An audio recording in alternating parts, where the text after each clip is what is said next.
If you like your doctor, you will be able to keep your doctor, period. If you like your doctor, you will be able to keep your doctor. People are going to have a choice as to whether they want to pay a certain amount for a selective network or pay more for a broader network. Which will mean your premiums will probably go up. They get that choice. That's a choice we always make. Which means your premium may go up over what you were paying. So that, in other words, no one guaranteed you that your premium wouldn't increase. Premiums have been going up. The president guaranteed me I could keep my doctor. Under president, and if you want to, you can pay for it. That's without the period. What about this? Let's bring in our panel. Steve Hayes, senior writer for the Weekly Standard, A.B. Stoddard, associate editor of The Hill, and syndicated columnist Charles Krauthammer. Steve.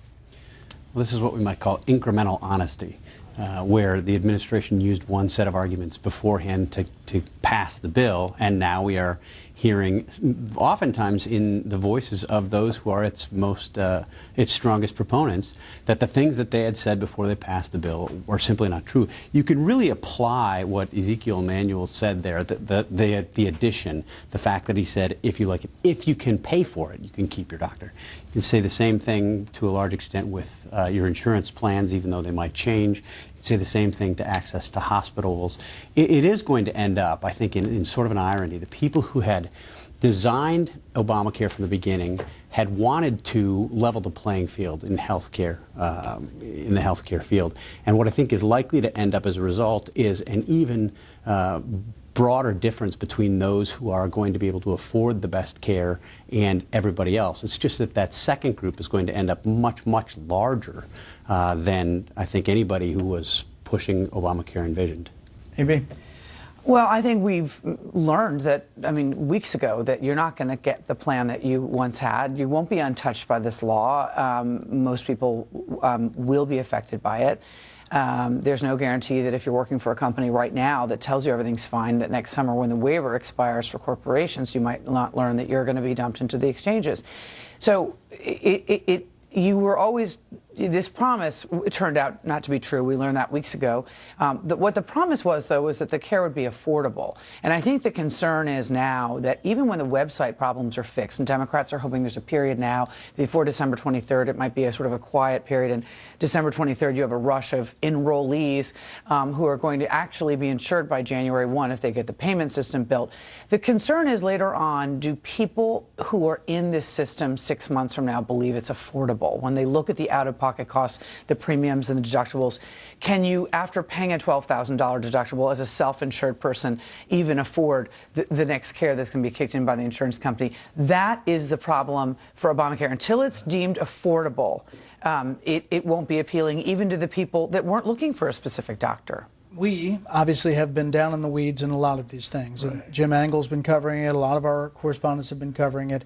The New York Times has now did a story today about the deductibles, pretty detailed, in which a quote here, Caroline F. Pearson, Vice President of Avalere Health, the consulting company that has analyzed hundreds of plans, said, quote, the premiums are lower than expected, but consumers on the exchange will often face high deductibles and high co-payments for medical services and prescription drugs before they reach the cap on out-of-pocket costs, $6,350 for an individual, $12,700 for a family. Now, subsidy qualifications, here they are. Making less than, if you make less than $28,725 for an individual, or $48,825 for a family of three. Now, if you don't make less than those numbers, that dollar figure, you don't qualify for subsidies, and the deductibles could hit those high numbers. And that is another truth emerging. I think what's happening here is not just a matter of what's affordable. It's a matter of a vast deception. The idea that you keep your doctor, you keep your plan, was meant to say to the 80% of Americans who at the time the bill was debated had told pollster they liked what they had. It was a way of saying, you'll be unmolested. The bill is only a narrow attempt to help the unfortunate who aren't getting help. And who would deny that? It's going to be a small, and what happened with Jim Engel and with Fox and with those few outlets who actually read the bill, and went into its details, including the rise in deductible, including the fact that millions are going to lose plans unwillingly, including the fact that premiums are going to go up, including the fact you're going to lose choice. All of this was in the bill, but nobody looked at it. The members of Congress didn't even read it. And as Pelosi said, we'll learn what's in it after it passes. And what we learned what's in it, as we now will learn with the deductibles, is that it was a bill to redo all of American health care that would include everybody who liked this plan as a way to socialize the system, to get millions of Americans subsidizing others in a way that they never imagined. That's why you have to have all the young and the healthies in the bill. So the deception was you'll be left alone. It was never in the bill. It was always an intent to revolutionize everything. And what's happening now is exactly what was written.